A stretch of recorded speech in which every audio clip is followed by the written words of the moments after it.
Hi, welcome to HowtoDandD. My name is Fred Weller and today I want to talk about Dungeons and Dragons.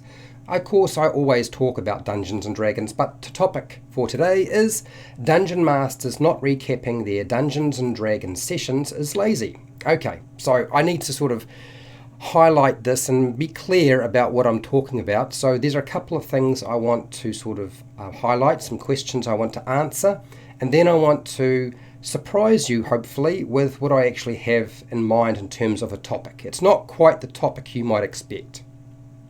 So what is a Dungeons and Dragons session recap? Well, a Dungeons and Dragons session recap usually occurs at the beginning of your session, and its purpose, like with any group, is essentially a short summary of all of the important events or details from the group's last Dungeons and Dragons game session. Its purpose is very, very simple. It's usually there as a reminder. So what I want to talk about very quickly, though, is that when we talk about reminder, there's kind of a couple of other things going on here. So why does the Dungeon Master have to recap their last Dungeons and Dragons session at the beginning of a new game session? Well, the answer is, it would seem like the only reason would be is to remind everybody, but there's more to this question than meets the eye. So the players are reminded of what occurred in the adventure so far, yes, but the issue usually is not around just reminding people. And this is because most gaming groups can spend anywhere from a week to a month before they play again. So a gaming group might forget what has happened, yes, because they were playing like every month. But I think the interesting point is, why are we insisting that a Dungeon Master do the recap? Why is it that a Dungeon Master does the recap? I don't think that makes sense to me. So personally, I don't think the Dungeon Master needs to do the recap, but players could instead, for a number of reasons, do the recap themselves. And I think this is probably the most useful to you. It's going to certainly save you a lot of time, but the benefits are numerous. And I have 9 key points I want to go over that I think you will find interesting. Okay, so the first one, the most obvious, and that is that it's less work for the Dungeon Master, so they can sort of sit back and relax and enjoy themselves, have a drink, have a snack, while the players recount what they remember, which of course is the whole point, right? Number 2 is it's the lazy option, which is always the point of these types of videos. I have a series on lazy dungeon mastering, and the whole point is to be lazy and do less work, so that's another point. Number 3 is it forces the players to remember or try to remember what happened in the last game session. Now, that doesn't mean they will recount everything accurately. It means they might only focus on a certain aspect of the last session. They will certainly make some errors along the way. They may, in fact, come up with a whole lot of additional information, and you'll be sitting there wondering, what the heck? How did they come to that conclusion? Where did they get this information? Were they sitting at the same game table as you? This can sometimes happen. I think one of the more interesting aspects is, and of course all Dungeon Masters are hoping that their players will do this, but you might finally get your players to take notes on the adventure if you insist that they do the recap. If they know that this is a regular process where the Dungeon Master doesn't do the recap and they will be required to remember what happened last time, they might actually get a notepad and a pen or a pencil and take down a few notes so they know what's going on. So you don't have to tell them everything, because of course they've got a memory like a fish and it all just falls straight through the void while everything else is passing through between those ears.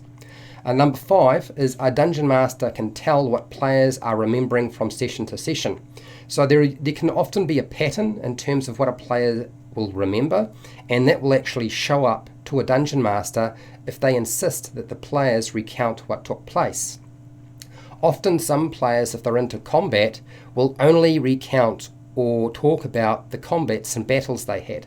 If there are players who are more focused on something like the social interactions or exploration, those might be the things they recount. And you can actually use that to determine if a player has a particular game style. So it's actually really useful information. I've done a video on Dungeons and Dragons player styles already, so you're welcome to go and check that out. But this allows you to actually find out what that style is without directly sort of asking them some sort of survey question and trying to pick it out that way.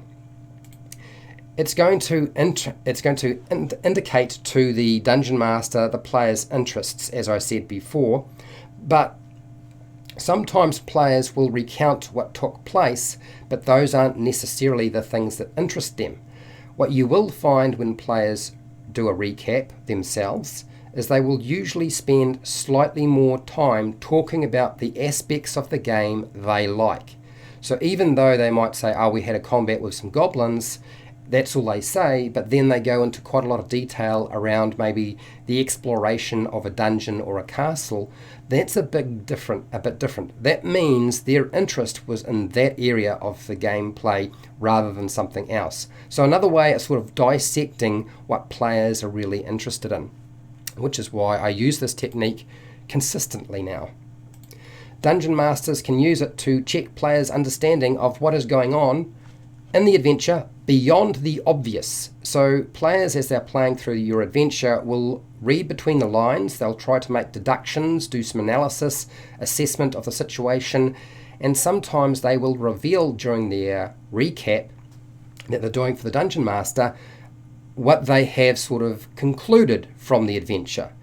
And that is actually really interesting information and useful to a Dungeon Master, because what it does is it allows a Dungeon Master to take the next step, and that is you can check a player and see if they have errors in details, events, in the goal of the adventure, or any deductions that they have come up with.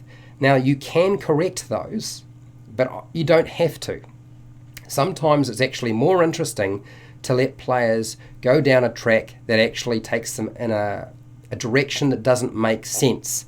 Even though they have obviously come to the wrong conclusion, there is nowhere saying that you have to put the players back on track. If you are capable of allowing them to go off the rails a little bit, or take a diversion or a side quest, or allow them to make mistakes along the way, you don't have to correct mistakes that they have concluded.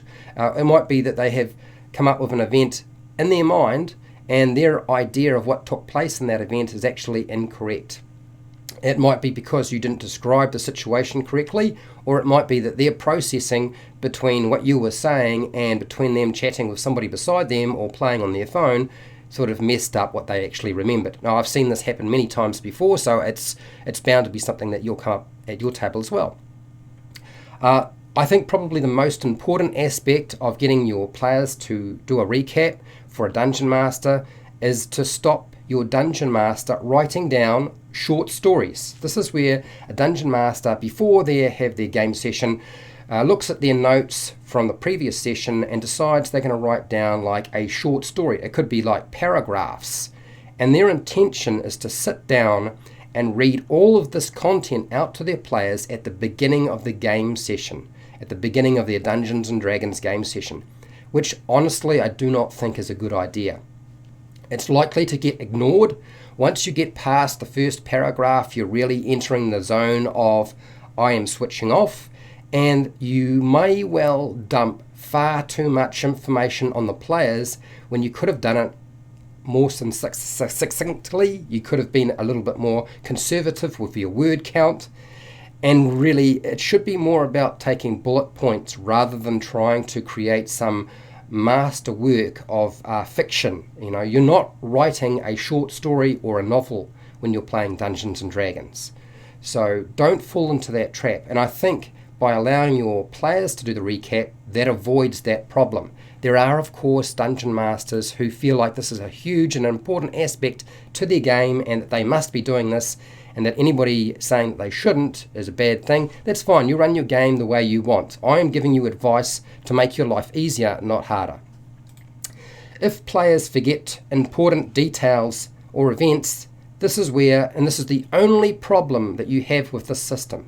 of running your game. If there is stuff that has been forgotten, it's up to the Dungeon Master to decide if they fill in the gaps on the past game session. You have that option. You can do that, or you can decide to not do that. It's there, and it's the only issue that I see with regard to getting players to do the recap.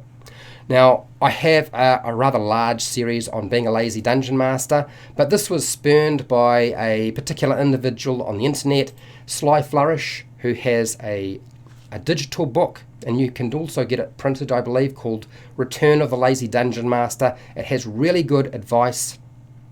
Michael Schell, I believe it is, and you probably heard of him before, okay? If you've watched these videos, you've probably heard of him before. Okay, so if you're interested in other videos regarding how to be a lazy Dungeon Master, I actually have quite a few videos. There's a big playlist now that you're welcome to go and check out if you want to. Otherwise, I have hundreds of videos for players and Dungeon Masters. You can go and find them pretty easily. They're all in playlists, easy to find, lots of different topics, pretty much every topic you can imagine. If you want to support the channel so I keep doing this sort of stuff, watch more of my videos. I have a Patreon page. It is down in the description. I have affiliate links to the book depository and Amazon if you buy stuff online, and I get a small commission off that.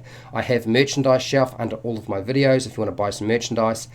Make sure to share, like, and subscribe. Hit the bell button to be notified when I go live and when I publish new videos. And hey, till next time, keep rolling those 20s.